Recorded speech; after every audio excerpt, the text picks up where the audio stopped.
नमस्कार साथियों, आपका हार्दिक स्वागत है आपके अपने यूट्यूब चैनल एके डायरीज़ पर।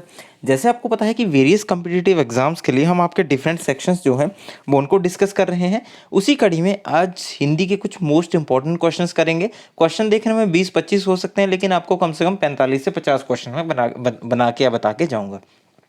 सबसे पहला काम कीजिए, कॉपी पेन पकड़िए, नोट डाउन करते चलिए। आपका जो जेवीटी टेट आ रहा है उसमें, या जेवीटी जो एंट्रेंस एग्जाम आ रहा है उसमें मैक्सिमम क्वेश्चन जो है यहाँ से रिपीट आपके होने वाले हैं। उसके अलावा जो है आपका एचपी पुलिस एग्जाम में क्वेश्चन यहाँ से आएंगे। आपके सबॉर्डिनेट बोर्ड में जो सबॉर्डिनेट बोर्ड के एग्जाम्स होते हैं यहाँ से क्वेश्चन जो है वो रिपीट होते हैं। कमीशन में आपके क्वेश्चन यहाँ से आएंगे। तो इस वीडियो को केयरफुली देखिएगा, मोस्ट इंपॉर्टेंट जो है वो आपके क्वेश्चंस हैं। इसके अलावा अगर आपने बाकी सब्जेक्ट्स की वीडियोस नहीं देखी हैं तो प्लेलिस्ट में जाइए, डिस्क्रिप्शन बॉक्स में प्लेलिस्ट का लिंक है, डायरेक्टली प्लेलिस्ट में जाइए। इंग्लिश, मैथमेटिक्स, जीके और आपका जो है साइकोलॉजी की डिटेल्ड वीडियोस पड़ी हैं उनको देखिए और उनके नोट्स बनाइए और उनको स्टडी करिए। ये चलते हैं, पहला क्वेश्चन आपकी स्क्रीन के ऊपर देखिए। पन प्रत्यय वाला शब्द कौन सा है, ये पूछा है इन्होंने। पन प्रत्यय, आपको पता है कि प्रत्यय क्या होता है गाइस? प्रत्यय जो है वो आपका लास्ट में लगता है। कोई भी शब्द होगा उसके बाद में, शब्द के बाद में, जैसे मान लीजिए आपका शब्द है कुछ भी ले लेते हैं, वन, तो लास्ट में वन के बाद क्या लगेगा? हमारा प्रत्यय लगेगा और पहले लगता है आपका उपसर्ग। तो देखिए बड़प्पन, पनघट ये हो नहीं सकता आपका। देखिए पहले इन्होंने दे दिया, प्रत्यय जो है वो बाद में लगे, आपको पता है।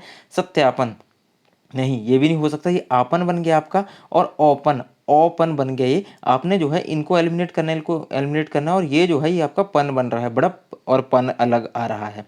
तो इसका ऑप्शन नंबर बी। अगला क्वेश्चन देखते हैं, वर्ग से भिन्न शब्द कौन सा है? गाइज आपको ऐसे क्वेश्चन अक्सर पूछे जाएंगे कि आपको जो है वो थोड़ा हटके बताना है कि कौन सा आपका डिफरेंट है। गाइज खग हो गया, विहग हो गया, पखेरु हो गया, ये आपके जो है पक्षी के पर्यायवाची शब्द हैं। तीनों जो हैं, अगर आपको पूछा जाए कि पक्षी के, पंछी के पर्यायवाची शब्द कौन से, खग आ गया, विहग आ गया, पखेरु आ गया, ये आपके पर्यायवाची शब्द पक्षी के हैं। तो आपको पंचानन ये पता है आपको। पांच हैं आनंद जिसके, तो ये जो है ये आपका थोड़ा सा हटके है, ये अलग है क्योंकि ये तीनों पक्षी से रिलेटेड है। और ये है पंचानन, पांच हैं आनंद जिसके, ठीक है। ये किसी पर्टिकुलर व्यक्ति विशेष के लिए जो है वो यूज हुआ है। ये मैं आपको नहीं बताऊंगा किसके लिए यूज हुआ है, आप खुद से फाइंड आउट कीजिए और कमेंट बॉक्स में जो है वो मुझे बताइए। आगे देखते हैं, उष्म व्यंजन कौन से हैं? सबसे पहले हमें पता होना चाहिए कि ये जो उष्म है, ये उष्म होता क्या है? उष्म कौन सी चिड़िया का नाम है? गाइस उष्म व्यंजन वो होते हैं जिनको बोलते टाइम मुंह से तीव्र गति से वायु निकलती है, या आपकी जो ऊष्मा है वो पास होती है, मतलब गर्म हवा जो है एक तरह से वो पास होती है, निकलती है। तो देखिए य र ल व, ये है, नहीं है। ये कौन से हैं? अंतस्थ, अंतस्थ व्यंजन है। अंतस्थ व्यंजन कौन से होते हैं? अंतस्थ व्यंजन आपके वो होते हैं जिनमें, जिनको बोलते समय वायु मुंह में स्पर्श ना करे। आप बोल के देख सकते हैं, य र ल व, वायु जो है मुंह में कहीं भी नहीं स्पर्श कर रही, कहीं भी टच नहीं कर रही। क से म तक जो है ये अलग कंसेप्ट है। ये आपके न, य, क, च जो है ये भी अलग है, ये आपका नहीं हो सकता। और उषम, श, श, स, ह, ये आपको बोलते टाइम जो खुद ही फील हो जाएगा। तो ये आते हैं आपके उषम व्यंजन, ऑप्शन नंबर डी। क्वेश्चन बहुत इंपॉर्टेंट है गाइस, बार बार पूछा जाता है। ये दो पूछे जाते हैं, या तो य र ल व कौन से अंतस्थ आ गए, या फिर उषम श, श और स और ह आपका आ गया। आगे देखते हैं, शुद्ध वाक्य है। गाइज ऐसे भी पूछे जाएंगे आपसे कि शुद्ध वाक्य आपको छाड़ना है। यह असली गाय का दूध है। गाइज गाय जो है वो असली ही होती है, चाहे वो छोटी हो चाहे बड़ी हो, वो असली ही होती है। इसको हटा दीजिए, ये असली गाय का दूध है। दोबारा से जो है असली गाय बोल लिया, भगा दो इसको, निकाल दो, दो ऑप्शन बचे। देखिए यह गाय का असली दूध है और यह गाय के असली दूध है। देखिए गाइस दूध जो है वो एक वचन है, नॉट बहुवचन, बहुवचन नहीं है। तो जो एक वचन है उसके साथ हम जाएंगे गाय का असली दूध। अब दूध जो है असली नकली हो सकता है, क्योंकि मिलावटी हो सकता है, बिना मिलावट के हो सकता है। जो जो आपका बिना मिलावट के होगा उसको हम बोलेंगे असली दूध। तो ये आ जाएगा आपका ऑप्शन नंबर सी आपकी स्क्रीन के ऊपर। अगला देखते हैं, क्वेश्चन नंबर जो आपकी स्क्रीन के ऊपर जो है, देखते हैं। एक सेकेंड रुकिए, थोड़ा सा टेक्निकल ग्लिच आ गया है इसमें। क्वेश्चन नंबर 95 आपकी स्क्रीन के ऊपर, पेड़ से पत्ते गिरते हैं, कौन सा कारक आएगा गाइस? कारक आएगा, आपको पता है कि जो आपका होता है कर्ता ने, कर्म से क्या आता है? कर्म की पहचान होती है को, कर्ता ने कर्म को करण से के द्वारा, ठीक है। से के द्वारा आता है, तो ये दोनों जो है वो आपके एलिमिनेट हो गए। अपादान होता है आपका से जुदाई, बिछड़ने को, जैसे वृक्ष से पत्ते गिरते हैं, पेड़ से पत्ते गिरते हैं, ये छत से जो है वो ईंट गिरती है, ठीक है। जब किसी चीज़ से दूसरी चीज़ की जुदाई होती है तो वो आता है आपका अपादान कारक। कारक से भी आपको क्वेश्चन आता है। तो ये जो है जनरली ऐसा ही आपको, मतलब बहुत सारे पेपर्स में मैंने देखा ये सेंटेंस पूछा गया कि पेड़ से पत्ते गिरते हैं, इस टाइप का अपादान कारक का। तब मैं आपके लिए क्वेश्चन लेके आया हूँ। ये क्वेश्चन जो है मैंने अलग अलग जगह सर्च करने के बाद जो है वो इकट्ठे किए हैं, उसके बाद जो है मैं आपके लिए लेके आता हूँ। आगे देखते हैं, लंबोदर आपका कैसा शब्द है, ठीक है। सबसे पहले हम देखते हैं कि लंबोदर जो है वो आपका कौन सा है, योगरूढ़। योगरूढ़ शब्द है। अब योगरूढ़ शब्द कौन से होते हैं, जो योगरूढ़ शब्द ऐसे यौगिक शब्द होते हैं जिनसे किसी विशेष अर्थ का क्या होता है, बोध होता है, कोई स्पेशल जो हमें आपका मीनिंग पता चलता है, उनको बोलते हैं हम योगरूढ़ शब्द। जैसे कैसे, लंबोदर, लंबा है उदर जिसका, ठीक है। लंबोदर हम भगवान श्री गणेश को भी बोलते हैं। तो एक स्पेशल व्यक्ति विशेष का पता चल रहा है, तो आपका योगरूढ़ शब्द आ गया। आगे देखते हैं, आपका जो है योगरूढ़ शब्द, मैंने यौगिक शब्द की बात करी, तो यौगिक शब्द कौन से होते हैं, दो या अधिक शब्दों के मेल से जो बनते हैं उनको बोला जाता है यौगिक। दो या अधिक शब्दों के मेल से, जैसे आपका दूतावास आ गया, ऐसे शब्दों को आपका यौगिक बोला जाता है। अब क्वेश्चन उठता है कि संकर शब्द कौन से हैं। ध्यान दीजिए, आपसे एग्जाम में बार बार पूछा जाता है, लिख लीजिए। संकर शब्द आपके अलग अलग भाषाओं के दो शब्दों को जोड़कर, जैसे अलग अलग भाषाओं के दो शब्दों को, जैसे आपकी रेलगाड़ी हो गई, या आपका लाठी चार्ज हो गया। लाठी आपका हिंदी का है और चार्ज आपका इंग्लिश का शब्द है, तो लाठी चार्ज। जो अलग अलग दो भाषाओं के शब्दों को जोड़कर हम यूज करते हैं उसको बोला जाता है आपका संकर शब्द। अगला देखते हैं, तद्भव। तद्भव कौन से होते हैं, तद्भव आपके कौन से होते हैं, ऐसे संस्कृत के शब्द जिनको हिंदी में क्या किया जाता है, हिंदी में जो है जिनको हिंदी में प्रयोग किया जाता है, संस्कृत के ऐसे शब्द जिनको हिंदी में प्रयोग किया जाता है, तो जिनका जो है हम क्या करते हैं, रूप चेंज कर देते हैं। कैसे, जैसे आपका आमर आ गया, संस्कृत में आमर है, तो हम हिंदी में आमर नहीं बोलते, हम हिंदी में बोलते हैं आम। जैसे संस्कृत में मुख बोलते हैं, लेकिन हिंदी में क्या बोलते हैं, मुँह, वैसा आपका आ गया। सर्वनाम जो है वो आपको पता है। समुद्र की आग के लिए उपयुक्त शब्द क्या है, तो गाइस जो समुद्र की आग है उसको हम बोलते हैं बड़वानल। बड़वानल समुद्र की आग को बोलते हैं, और दावानल किसको बोलते हैं, जंगल की आग को या वन की आग को। वन में जो लगातार आग लगी रहती है, जो पूरे वन में आग लगती है, पूरे जंगल में आग लगती है, उसको दावानल बोलते हैं। बार बार पूछा जाता है। लेकिन जो आपकी समुद्र की आग है, इसका लिए ऑप्शन नंबर आपका सी जो है वो आपका सही हो जाएगा, बड़वानल।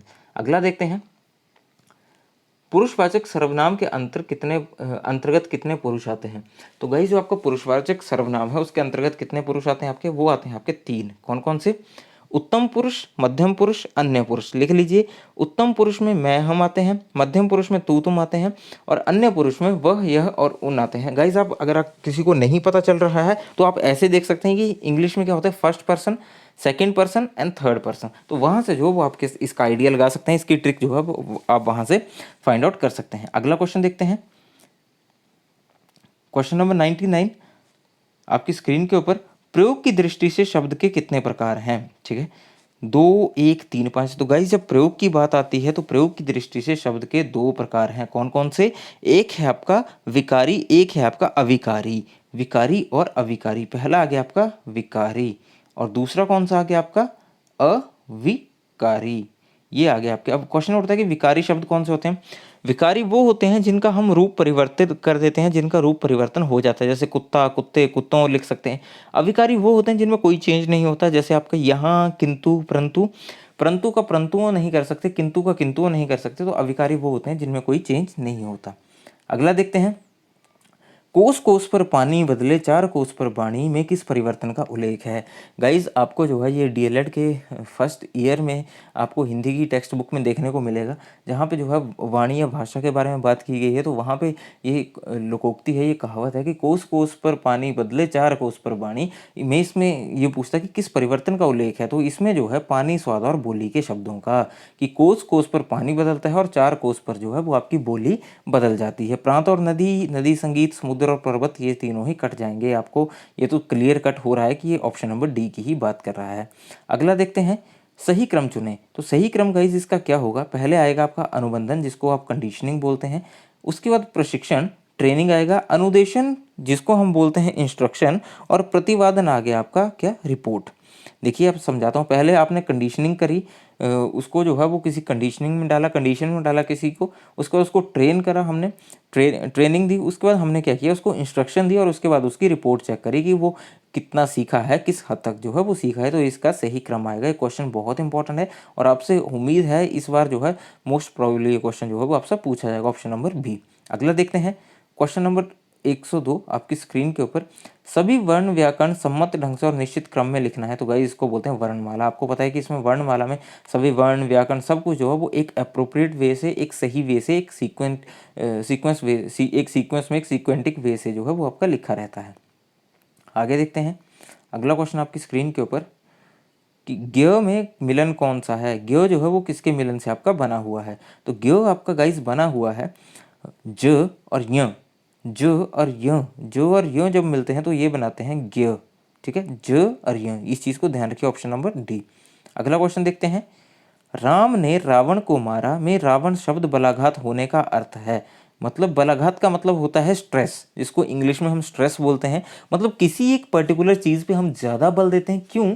क्योंकि वो चीज़ जो है वो कुछ खास होती है, उस चीज़ में कुछ खास छिपा होता है या उस चीज़ में कोई स्पेशल चीज़ होती है, इसलिए उसको उसके ऊपर हम बल देते हैं, स्ट्रेस देते हैं, इसलिए उसको बलाघात बोला जाता है। तो अगर रावण शब्द पर जो है वो बलाघात दिया गया है यहाँ पे और इन्होंने पूछा है कि राम ने रावण को मारा में रावण शब्द बलाघात होने का क्या अर्थ है, तो मतलब रावण को ही मारा, किसी और को नहीं। राम नहीं मारा कहाँ होना था? अगर राम शब्द के ऊपर जो है वो बलाघात होता तो ये नहीं हो सकता, मारना नहीं चाहता तो ये भी नहीं हो सकता, ये बात भूतकाल की, ये नहीं हो सकता। तो ऑप्शन नंबर बी कि रावण को ही मारा, किसी और को नहीं, रावण के बलाघात होने का मतलब है। अगर राम के ऊपर बलाघात होता तो ऑप्शन नंबर ए आपका होना था, अदरवाइज अभी बी ऑप्शन जो है वो आपका सही है। अब क्वेश्चन उठता है कि संकर शब्द जो है वो आपका कौन सा है। तो संकर शब्द मैंने आपको, अगर आप वीडियो को ध्यान से सुन रहे हैं तो क्वेश्चन नंबर जो 96 है वहाँ पे मैंने आपको संकर शब्द का एग्जांपल दिया, कौन सा? लाठी चार्ज। हिंदी, लाठी हिंदी और चार्ज जो है वो इंग्लिश का आपका आ जाएगा। अब देखते हैं गजानन जो है वो आपका कौन सा है। गजानन आपका योगरूढ़ है। क्या बताया मैंने? ऐसे यौगिक शब्द जिनसे विशेष अर्थ का बोध हो। गजानन, गजानन जो है वो आपका हाथियों के राजा को बोला जाता है, या मतलब जो आपका हाथियों में सर्वश्रेष्ठ हो उसको, या जो बहुत बलशाली हो, या उसको भी जो है ये उपाधि दी जाती है। गजानन जो है आपका वो आ गया। और शंकर, जो आपका शंकर है, शंकर आपका आएगा रूढ़ शब्द। रूढ़ शब्द, रूढ़ कौन से शब्द होते हैं? वे शब्द जिन्हें तोड़ा ना जा सके। ठीक है, इनके तोड़ने पर इनका मीनिंग जो है वो कुछ भी नहीं बनता है। ऐसे शब्द जिनको तोड़ा नहीं जा सकता, जैसे रात, हाथ, सुबह, शंकर, ये आ गया आपका रूढ़। रूढ़, इस चीज़ को भी ध्यान रखिए, रूढ़ शब्द। आगे देखते हैं शुद्ध एवं मानक रूप कौन सा है। तो गाइस शुद्ध रूप है चिन्ह आपका। चि, ह क हलंत और न। चिन्ह नहीं, हम कॉमन बोलते हैं कि चिन्ह है या ऐसा है, कुछ भी नहीं। ये जो है ये हमारी प्रोनाउंसिएशन फॉल्ट है, इसमें हम गलत प्रोनाउंस करते हैं, लेकिन एक्चुअल में जो है वो हम ऐसे लिखते हैं और ऐसे जो है इसकी प्रोनाउंसिएशन बनती है, ऑप्शन नंबर ए। अगला क्वेश्चन देखते हैं, क्वेश्चन नंबर 107 आपकी स्क्रीन के ऊपर। शुद्ध लेखन के लिए प्रथम सोपान क्या है? फर्स्ट स्टेप क्या है आपका?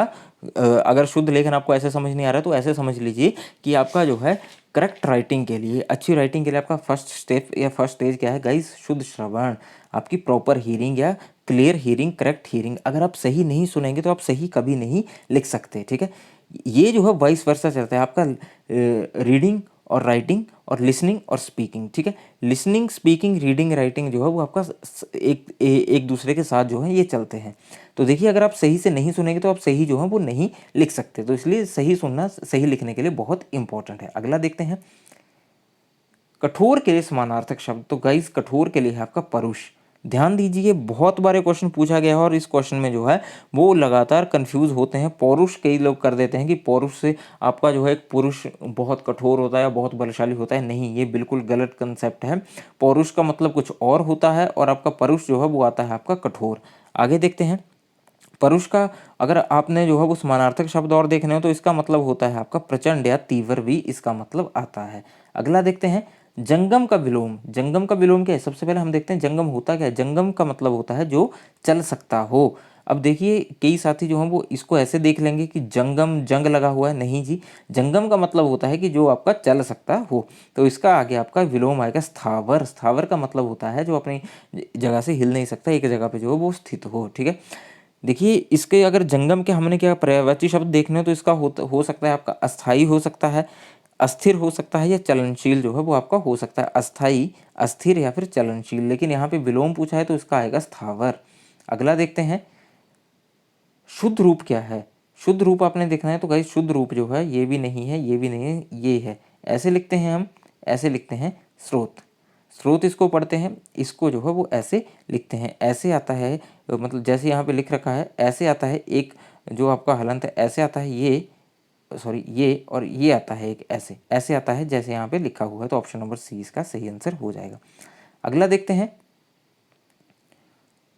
तिलांजलि देना का अर्थ है गाइज मुहावरा है, बार बार पूछे जाते हैं ऐसे मुहावरे। तिलांजलि देने का मतलब होता है कि त्याग देना, तिल बांटना तिल बेचना नहीं, अर्घ्य देना या नहीं, त्याग देना मतलब तिलांजलि देना। कई बार बोलते हैं ना कि हमने उसको तिलांजलि दे दी, मतलब इस पर्टिकुलर चीज़ को जो हमने त्याग दिया, छोड़ देना, इसका मतलब ये भी होता है छोड़ देना। अगला देखते हैं, भाषा से क्या तात्पर्य है? भाषा से तात्पर्य है ध्वन्यात्मक शब्दों द्वारा विचार प्रकट करना। भाषा का मतलब वही होता है कि जब ध्वन्यात्मक शब्द, शब्द ऐसे हों जिनमें ध्वनि हो, उसके द्वारा हम अपने विचार प्रकट करें, उसको बोला जाता है भाषा। भाषा का आपका एग्जैक्ट जो है वो अप्रोप्रिएट आंसर ये आएगा। आपका पेडागोजी का क्वेश्चन है, हिंदी पेडागोजी का, ये सीटेट के लिए भी आपका बहुत इंपॉर्टेंट सेक्शन रहने वाला है। आगे देखते हैं, निज भाषा उन्नति अहै सब उन्नति को मूल, बिन निज भाषा ज्ञान के मिटत न हिय को सूल। से क्या भाव व्यक्त होता है? तो गाइस इससे भाव आपका व्यक्त होता है आपका मातृभाषा का। कैसे? जो यहाँ पे निज भाषा, निज भाषा का मतलब अपनी भाषा। अपनी भाषा कौन सी होती है? हमारी मातृभाषा, जो मदर टंग हम बोलते हैं, मदर टंग जिसको बोलते हैं। तो निज भाषा मातृभाषा का जो है वो भाव यहाँ पे व्यक्त हुआ है। अगला देखते हैं, कक्षा शिक्षण में क्रियाशीलता का सिद्धांत उपयोगी है क्योंकि, क्योंकि क्रियाशीलता से क्या होता है, एक्टिवनेस से आपका क्या होता है, बालक को करके सीखने में आनंद आता है। लर्निंग बाय डूइंग, यहाँ से आप कंसेप्ट को जो है वो ले सकते हैं। बालक को क्या आता है, करके सीखने में जो है वो आपका आनंद आता है। अगला देखते हैं, शिक्षण प्रक्रिया के प्रारूप तथा परिचालन व्यवस्था से क्या होता है, हम क्या करते हैं, छात्रों के व्यवहार में परिवर्तन करते हैं। शिक्षा प्रक्रिया के प्रारूप मतलब फॉर्मेट तथा परिचालन व्यवस्था मतलब जो उसको एक सही वे से हम चलाते हैं, उससे क्या मिलता है, छात्रों के व्यवहार में परिवर्तन करते हैं। ठीक है, जैसा आप साइकोलॉजी में अक्सर पढ़ते हैं कि what is learning, learning is the relative permanent change in behaviour, modification in someone's behaviour. तो ये आपका जो है छात्रों के व्यवहार में परिवर्तन जो है वो आपका आएगा, शिक्षण प्रक्रिया का स्वरूप या प्रारूप। आज शिक्षा के एक क्षेत्र में अध्यापक की क्या भूमिका है, पथ प्रदर्शक की, या जिसको आप फैसिलिटेटर बोलते हैं आज की डेट में। पहले टीचर एज एन इंस्ट्रक्टर होता था, या आपको जो है वो बताने वाला होता है, लेकिन आज की डेट में जो है पथ प्रदर्शक हो गया, सुविधा प्रदाता अभी इसको बोलते हैं, सुविधा प्रदाता या सुविधा दाता के रूप में जो है इसकी भूमिका रह गई है। टीचर जो है वो अब जो है, पहले सेंट्रल पॉइंट होता था, फोकल पॉइंट माना जाता था, लेकिन आज की डेट में स्टूडेंट को जो है, बच्चे को जो है वो फोकल पॉइंट, आपका सेंट्रल पॉइंट माना जाता है, और टीचर जो है सिर्फ एक आपका पथ प्रदर्शक या फैसिलिटेटर का काम करता है। अगला देखते हैं, कक्षा से बाहर स्थित किसी स्थान का योजनाबद्ध निरीक्षण क्या कहलाता है, शैक्षिक भ्रमण।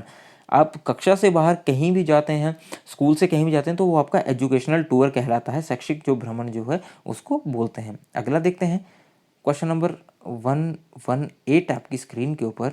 गाइस बहुत इंपॉर्टेंट क्वेश्चन है, बार बार पूछा जाता है, बहुत एग्जाम्स में पूछा गया कि चित्रहार का वर्ण विच्छेद। देखिए चित्र, अलग अलग लिख देता हूँ मैं, त्र, सॉरी गलत हो गया, त्र, हा, ये भी गलत हो गया, बहुत अच्छी राइटिंग मेरी कई बार बन जाती है, हा, और ये आ गया आपका र, यहाँ पे चल ही नहीं रहा है चित्रहार। तो चित्र क्या क्या है, च ई। ठीक है, अगर ची होता, ऐसे होता ची, तो च जमा ई आना था। ठीक है, इसको हटाइए, मैंने सारा ही हटा दिया, ये आ गया आपका ची त्र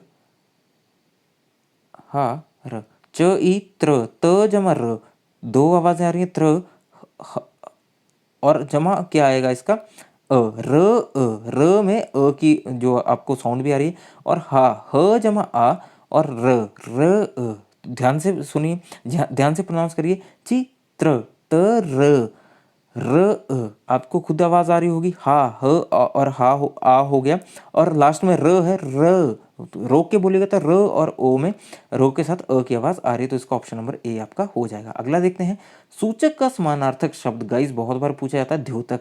ये सीरीज जो है वो आपके जैसे पटवारी एग्जाम होता है उसके लिए बहुत इंपॉर्टेंट है, यहाँ से क्वेश्चन जो है वो अक्सर आपके पूछे जाते हैं। सूचक का समानार्थक शब्द आपका होता है द्योतक।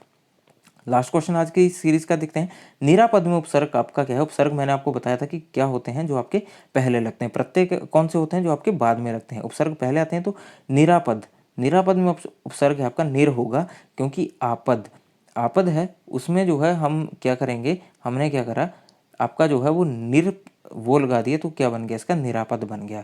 तो ठीक है गाइस, आज की इस वीडियो में इतना ही। आई होप आपको ये सीरीज़ पसंद आ रही है, अच्छी लग रही है। अगर वीडियो आपको अच्छी लगे तो वीडियो को लाइक कीजिए, शेयर कीजिए। जो मेरे साथी चैनल पे नए हैं, चैनल को सब्सक्राइब कर दीजिए। अपने फ्रेंड्स, अपने रिलेटिव्स के साथ शेयर ज़रूर कीजिए। दोबारा मिलेंगे किसी नए टॉपिक के साथ, किसी नई वीडियो के साथ। ठीक है गाइस, तब तक के लिए thank you, have a nice time.